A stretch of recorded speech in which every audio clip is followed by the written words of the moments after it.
नमस्ते, मैं श्रीमती सुशीला पाल आप सबका स्वागत करती हूँ।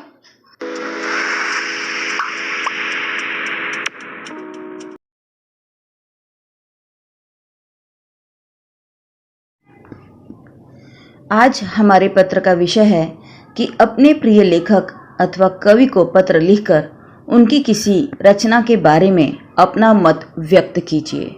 देखो बच्चों, सबसे पहले तो मैं आपको यह बता दूं कि यहाँ यह पत्र प्रशंसा पत्र है, यानी हमें अपने प्रिय लेखक या कवि को जिनकी कोई रचना हमें बहुत पसंद आई है उसकी प्रशंसा करते हुए यह पत्र हमें लिखना है। वैसे यह कवि या लेखक आपके मित्र नहीं हैं, आपके परिचित नहीं हैं, लेकिन हाँ, आप इनकी रचनाओं से बेहतर परिचित हैं और इनकी रचनाएं आपको बेहद पसंद आती हैं। तो इसलिए भले ही यह अपरिचित हैं, लेकिन यह पत्र अनौपचारिक पत्र रूप में ही लिखा जाएगा, किसी व्यावसायिक रूप में या अधिकारी पत्र रूप में यह नहीं लिखा जाएगा। अर्थात यह कोई औपचारिक पत्र नहीं है। अतः इस पत्र में हम कोई विषय नहीं लिखेंगे और जिस तरह से अनौपचारिक पत्र लिखा जाता है ठीक उसी तरह से हम यह पत्र लेखन आरंभ करेंगे। और सबसे पहले हम लिखेंगे दिनांक। दिनांक लिखने के बाद हम ईमेल आईडी लिखेंगे और ईमेल आईडी पूरा होने के बाद यानी abc@yahoo.com इस तरह से एक ईमेल आईडी लिख देंगे और उसके बाद प्रति लिखेंगे। और चूंकि यह लेखक आपसे उम्र में बहुत बड़े हैं, इसलिए इन्हें हम परम आदरणीय लिखेंगे, क्योंकि यह हमारे लिए परम आदरणीय रूप में है।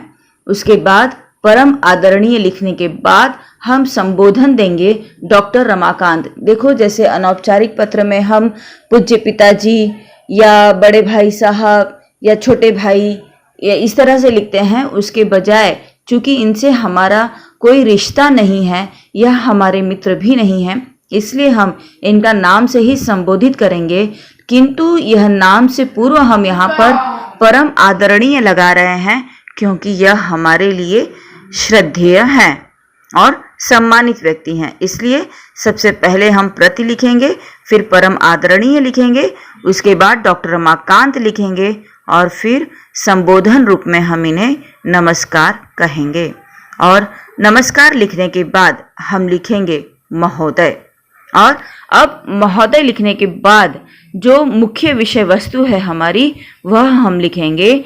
जैसे कि मैंने आपकी कविता पढ़ी, उस कविता का पहले नाम लिखेंगे कि कौन सी कविता है और वह किस विधा में लिखी गई है और उसमें मुझे क्या बात है जो बहुत अच्छी लगी है, और उसके बाद इस कविता की जो विशेषताएं हैं वह हम बताएंगे। अब हम लिख लेते हैं यहाँ पर कि मैंने आपकी कविता मेरी स्मृति जो हाइकू विधा में लिखी गई है पढ़ी।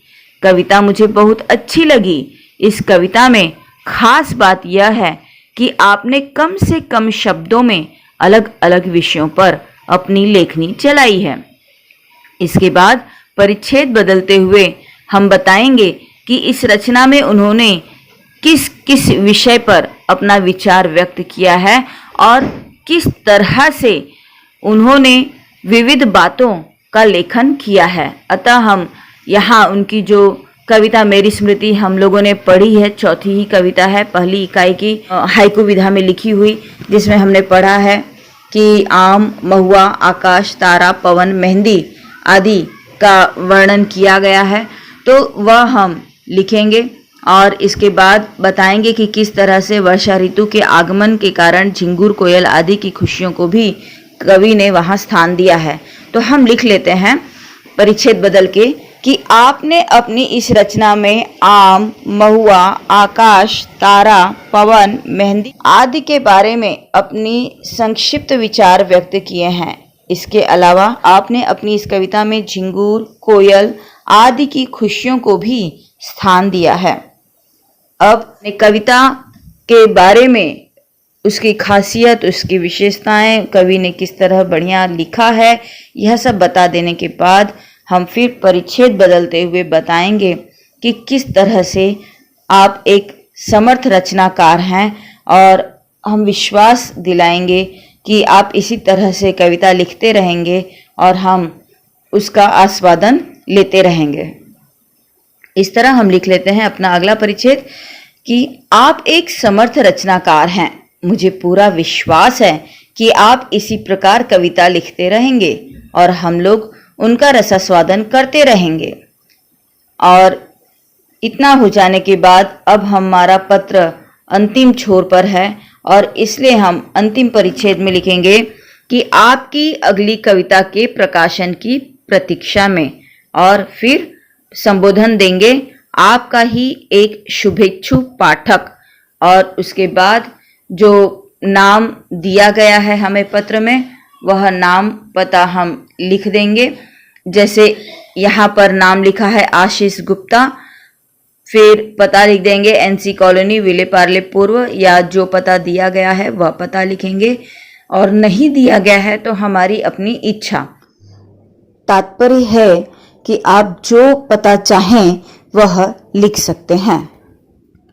और उसके बाद पत्र का समापन हम ईमेल आईडी डालकर करेंगे। यह ईमेल आईडी ऊपर की ईमेल आईडी से भिन्न होगा और इसलिए यहाँ हम xyz@yahoo.com लिख रहे हैं।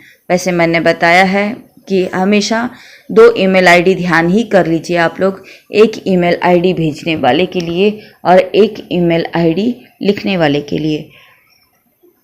धन्यवाद।